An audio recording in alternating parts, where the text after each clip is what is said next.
Ain't no elevator to the top. You got to take the stairs. The elevator don't go to the top, man. Not in the world of success. You have control of this. This belongs to you. This is yours. You're the captain. You're the master. You're the foreman. You're the general. You're the head. Don't give control of this to nobody. Get off of Instagram and Snap.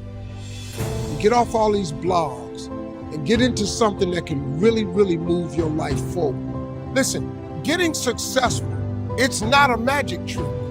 You can decide to be rich. It's highly doable. But you first have to think it. The difference between successful people and non-successful people is here. I'm no better than none of y'all. If you want to be successful, you have to change this. This has to change. Listen to me. It's not what makes it hard is your lack of belief that it can happen for you. The fact of it is, though, it's very doable. See, but you got to change, though. If you keep doing what you've been doing, you're going to keep getting what you've been getting. So if you're at a place in your life and you ain't happy with it, you have to change some things. But you have to make a conscientious decision that you're going to change. And it's not dependent on anybody else. It don't matter what your mama think. It don't matter what your coworkers think. It don't matter what your siblings think. It don't matter what your children think. It don't matter. They have nothing to do with it. This decision is yours and yours alone. Let me tell you something. You get to decide if I'm gonna be rich, poor, mediocre, plentiful, happy, sad. You have a decision to make. It's really not important what the majority of people that are blogging are saying. As a matter of fact, bloggers are not relevant people, they're not shakers and movers, and they're not decision makers, and they're not power brokers. So when you spend so much time in the blog world, the Instagram world, the chat world, all of this, you're wasting valuable time. If I was young and I had what you have, and you're the brightest group of young people that have come along in a long time, millennials are absolutely brilliant because you all have technology. I had no technology growing up, nothing. You couldn't download a book. You had to go to the library, go to the card catalog, pull it open, find the book, find the number, go get on the elevator, go to the row, find the number book, get the book, and hope somebody ain't told a page out that you want to read. That's what it used to be. When my mom and them finally got the money together to help us educate ourselves, they bought an encyclopedia set, Britannica, Funkin' Wagner, and everything you wanted to know was in that encyclopedia, and that's all you could know. If you want to look up something about elephant, and they had 2 pages on elephants, that was what you knew about an elephant. Y'all got Google. You can Google anything. You all have stuff at your fingertips that can make you great. But if you could combine your technology with your parents and your grandparents' work ethic, your could be rich. You could be rich, man. But you cannot erase the work ethic part. There is no getting around. Ain't no elevator to the top. You got to take the stairs. The elevator don't go to the top, man. Not in the world of success. You got to take the stairs. Y'all got to start getting gritty, man. I hate it when I see young people wasting their time, wasting all this technology got, just bull.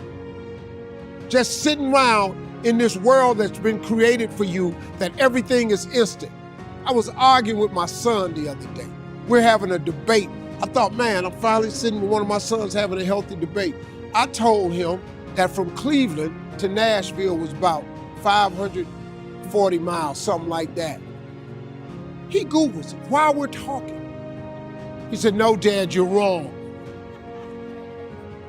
It's 526 miles. I said 540.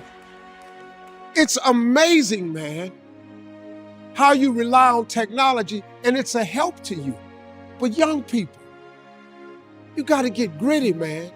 You gotta develop some dog in you. You gotta understand that success, you can't Google success. Go Google it. You can't Google it, man. I got something else for you. Because I've lived so long and I've been exposed to so many things.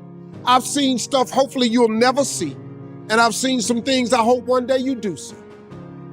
But go Google exposure. It ain't gonna take you nowhere. I've been around the world, man, because I've traveled it. But I traveled it because I've made myself uncomfortable. I have a life of convenience now. But in order to get the life of convenience, you gotta have a very uncomfortable life. You got to get comfortable being uncomfortable. Stop trying to do everything the short way. Stop trying to figure out the easy way, because the ain't gonna happen. I got news for you, man. It's not happening, young people. You got to get messed up sometime. You got to get dirty. You got to get your feelings hurt. You got to get disappointed. You got to get told no. You're going to ask somebody for some money. He going to tell you no. But at least then, when I see somebody trying and I tell them no, I try to at least give them something else. See, I'm not going to hand you a fish sandwich. I'll teach you how to fish. But I'm not giving you a fish sandwich. You can forget that. Once you get this, y'all, you can change everything. Do you understand? Negativity, you can protect yourself from negativity. And that's what stops most people, negative thoughts. You can coat your mind from negativity. It's a real simple exercise to do. I do it every morning before I walk out the door. So I walk out as a positive person. You know, I get tired sometimes. That's different from being negative, because I get mentally drained from my job at times. But to coat your mind from negativity, the way you can put a coating around your mind is with one simple thing: gratitude. Gratitude erases negativity. I'm gonna show you how this works. If you wake up in the morning and you start having negative thoughts, man, this ain't my day. I woke up on the wrong side of the bed. I'm tripping, I just don't feel myself. Every time you feel, in the middle of the day, if you feel yourself doing that, stop, just stop for a second. And start going over in your mind everything you have to be grateful for. Not everything you want, everything you already have. Because what you have is substantial. You just haven't gone over the list and taken inventory in a long time. But the fact that you can walk, that's a blessing. The fact that you woke up, that's another blessing. The fact that you can see, think, reason, that's another blessing. The fact that you can go somewhere and get yourself something to eat, that's another blessing. The fact that you can go and turn the key and call someplace home, that's another blessing. The ability to dream is a blessing. The fact that you have an opportunity to get it right is another blessing. And I'm just talking to you, I don't even know you. I could give you 50 things you ought to be grateful for right now. I don't even know you. Start coating your mind with gratitude. It'll change everything for you.